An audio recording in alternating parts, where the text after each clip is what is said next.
Welcome to the Fox 17 Rock Interview. My special guest today, Exile. I've got Marlon, Sonny, and Steve. Howdy. And what a great band. You guys have been together 53 years. Yes. 2013, Kentucky Country Music Hall of Fame. Yep. 11 #1 hits. Yes. You've sold over 8 million records. Yes. Things Keep going. aren't bad. Keep going. Come on. It sounds good. Yeah. And you know what? I'd come and see you. In fact, I did a couple weeks ago at the Opry. That's right. You were backstage at the Opry hanging out. It was and fun. you guys just go up, hit your harmonies, the songs. I mean, the crowd loves you. We're very lucky. We always get great receptions there. Yeah, and you guys play the Opry pretty frequently. We do. We do. Since around 2008, we are there on a kind of semi-regular basis, actually. Yeah. Which is way cool. Oh, way yeah, cool. and you guys will be back there in July, but you've got a huge gig this weekend also that we were talking about earlier. Right, Yes. that's right. We're going to be playing, as you said before, about 60,000 of our close friends at Nissan Stadium this Sunday night, CMA Fest. A lot of great other artists on that night. Keith Urban, Little Big Town, Luke Bryan. You know. So we're really looking forward to that. We haven't done a big CMA show for a while, so it's a real pleasure for us to do it. Well, and I think you guys have built up that heritage, with fans over the years, and really people don't realize how many years you've been together from your early hits, more the pop hits, Sure, and then your country hits, sure, and we were kind of talking about how you'd crossed over even, Right, musically. Yeah. Back in 25? 37. I thought he was going into a football. It's like No, in 1983, we started making the shift from pop to country. And, in early 84, we had our first #1. Yeah. And the transition was very smooth. We were very fortunate. and I think what's so neat, and I was talking with Marlon earlier about it, to where you guys can play essentially both music, both styles of music, whether at the Ryman or, at the Opry, which is incredible. As a matter of fact, Kiss You All Over was a pop hit. And a big part of that success of that record was the controversy. Back in those days, that song was a little risque. And so we've always kind of held it back playing on the Opry. We just really didn't know what to expect. So finally we called them and we said, we're thinking about playing that. What do you think? And they said, no, go for it.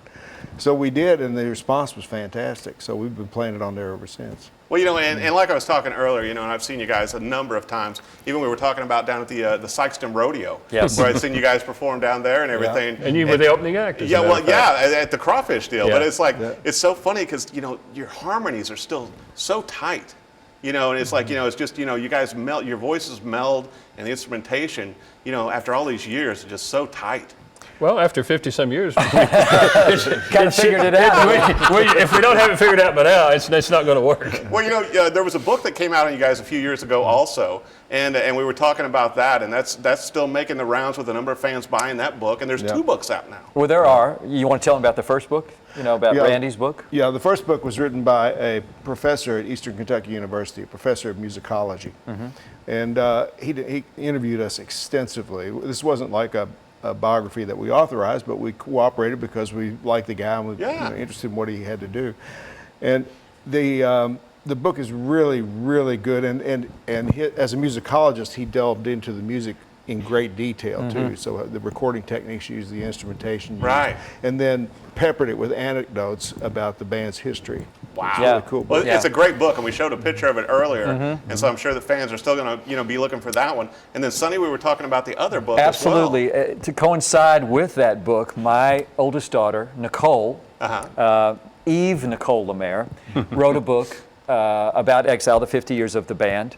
And it's called A Life in Exile, Long Journey Home. Wow. And for those of you that are interested, she also interviewed all present members and past members of the band, and just got the inside stories on everything. Yeah. And it's available on Amazon.com. Great. It's just Eve Nicole LeMaire. Both books actually are available that way also. Are they available on your website also? They are. They are. Yeah. Tell our website, by the way, which is www.exile.biz. B-I-Z. Exile.biz. Yeah. Good. And then where can people find you on Facebook and everything too? And I know I found you guys on Twitter. Yeah, we have our Facebook page is called Exile Band Official. That's the one that we actually, and we're on there about every day, posting stuff. Yeah, you guys and do pictures. great. Yeah, you're very social with everything. And, and speaking of which, let's talk about the Christmas album that you guys, had been working on. It's going to roll out this fall. Well, after all the years, it just seemed obvious that, guys, we need to try and do a Christmas album. So but between the 5 of us, we started, what are some of your favorite Christmas songs? Right. So we compiled some of our favorites. We wrote 3 originals. Wow. And in fact, one of the original songs that was written by me and J.P. Pennington and his wife, actually, and Susie Pennington, is called Wrapped Up in Your Arms for Christmas. Wow. And that's the title that'll be the title of the new CD coming out during the holidays. Right. Great. I can't wait to hear it. It's fun. Wow. 53 years of Exile. Yeah, can you believe it? And it went quick, right? Well, some years went a little sore, and some years we don't even remember. So Actually, we don't need to actually get out of these chairs. These are motorized. Go out to the opera. Yeah. Well, except when Steve is playing sports, and then he has to get out of the chair. Yeah. I've held up very well. Yeah. the croquet expert over there. Yes, exactly. Well, I'll tell you what, it's such a great band. Be sure and check out the books and the new album coming out this fall. Yeah. If you're here in Nashville, I do suggest you come see the guys for the CMA Fest, and you've got another extra gig as well, too, on Saturday. Yeah. Right? Saturday at a brand new place in downtown on Broadway called The Valentine. We'll be there at 1 p.m. And then, of course, Sunday night at Nissan Stadium with some of our 60,000 best friends. Right. Opening the show. Right, that night. And also I think Sunday afternoon we're going to be at a couple of booths at the convention center. Doing some autographs? Doing some autographs, Autograph session, media, all kinds of media stuff. So. Yeah. That's incredible. Well, Exile still growing strong, 53 years into it. And be sure and catch them at the Opry, too. That's one of my favorites because they just go out there and they deliver every time. So thanks for joining me, guys. Thank you, Eric. Thank you. Our Thanks pleasure. for watching the Thank you, 517 guys. Rock and Review. That's right. Rock on.